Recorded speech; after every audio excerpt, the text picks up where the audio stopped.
17 साल से जेल में बंद मुख्तार अंसारी की मौत हो गई। परिवार के लोगों का कहना है कि उसे स्लो पॉइजन दिया जा रहा था।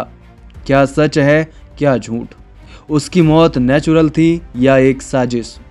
मुख्तार अंसारी, जिसके दादा एक स्वतंत्रता संग्राम सेनानी थे, जिसके नाना ने देश की आज़ादी के लिए जान दिया था, जिसके पिता एक इज्जतदार नेता थे, लेकिन मुख्तार अंसारी एक नेता के साथ साथ माफिया बन गया। एक ऐसे परिवार से आने वाला मुख्तार अंसारी कैसे जुर्म की दुनिया में एक बड़ा नाम बन गया और कैसे आज उसका नाम मिट्टी में दब गया? आइए इस वीडियो में मुख्तार अंसारी के सभी राज खोलते हैं। मुख्तार अंसारी के दादा मुख्तार अहमद अंसारी भारतीय राष्ट्रीय कांग्रेस के अध्यक्ष रहे थे और महात्मा गांधी के भी काफी करीबी थे। उन्होंने देश की आज़ादी की लड़ाई में भाग लिया। महावीर चक्र विजेता ब्रिगेडियर उस्मान का नाम आप सब ने सुना है। वही ब्रिगेडियर उस्मान जो नौसेरा के शेर कहे जाते हैं, वह मुख्तार अंसारी के नाना थे। मुख्तार अंसारी के पिता सुभानुल्लाह भी एक अच्छी छवि वाले नेता के रूप में जाने जाते थे। देश के पूर्व उपराष्ट्रपति डॉक्टर हामिद अंसारी मुख्तार के चाचा थे। एक ऐसा परिवार जिसका इतिहास देश के लिए इतना महत्वपूर्ण रहा। उसी परिवार से आने वाला मुख्तार अंसारी सत्ता के साथ साथ जुर्म की भी दुनिया में आ गया। वह उत्तर प्रदेश के मऊ से लगातार 1996 से 2022 तक 5 बार विधायक बनता रहा, जब तक कि 2022 तक उसे सजा नहीं मिली।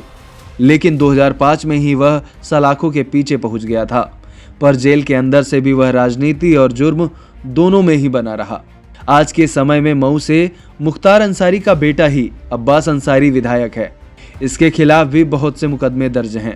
माफिया मुख्तार अंसारी पर अवैध खनन, जबरन वसूली, किडनैपिंग, मर्डर से लेकर कई और गुनाहों के कुल 60 से ज्यादा केस दर्ज थे। इसमें से 15 केस तो केवल मर्डर के ही थे। 2004 में मुख्तार अंसारी के अड्डे से सेना का एक LMG मिला था। इस लाइट मशीन गन से बीजेपी के विधायक कृष्णानंद राय की हत्या करवाना चाह रहा था मुख्तार अंसारी। यह कार्रवाई करने वाले DSP शैलेंद्र सिंह पर इतना दबाव बनाया गया कि उन्हें अपने पद से इस्तीफा दे देना पड़ा। नौकरी छोड़ देने के बाद उन्हें मुख्तार अंसारी के कारण बहुत सी परेशानियां झेलनी पड़ी। मुख्तार अंसारी ने 2005 में कृष्णानंद राय की हत्या करवा दी। इस हमले में विधायक कृष्णानंद के साथ साथ 6 और लोगों की भी मौत हुई थी। सोचिए यह कितनी निर्मम हत्या थी। AK-47 से 400 राउंड फायरिंग की गई और मरे हुए लोगों के शरीर से 67 बुलेट्स निकाले गए। कृष्णानंद राय की हत्या के वक्त मुख्तार अंसारी जेल में ही था और उसने जेल के ही भीतर से यह हत्या करवाई थी। 2006 में कृष्णानंद राय की हत्या के एक प्रमुख गवाह शशिकांत की भी एक संदिग्ध हालत में मौत हो गई। अप्रैल 2023 में मुख्तार अंसारी को कृष्णानंद राय की हत्या के केस में 10 साल की सजा सुनाई गई। 2012 में उस पर एक और केस दर्ज हुआ, गैंग चलाने का। 2 अलग अलग केस में मुख्तार अंसारी को उम्र कैद की सजा सुनाई गई। उसमें से एक आर्म लाइसेंस केस था। बांदा की जेल में मुख्तार अंसारी अपने गुनाहों की सजा भुगत रहा था।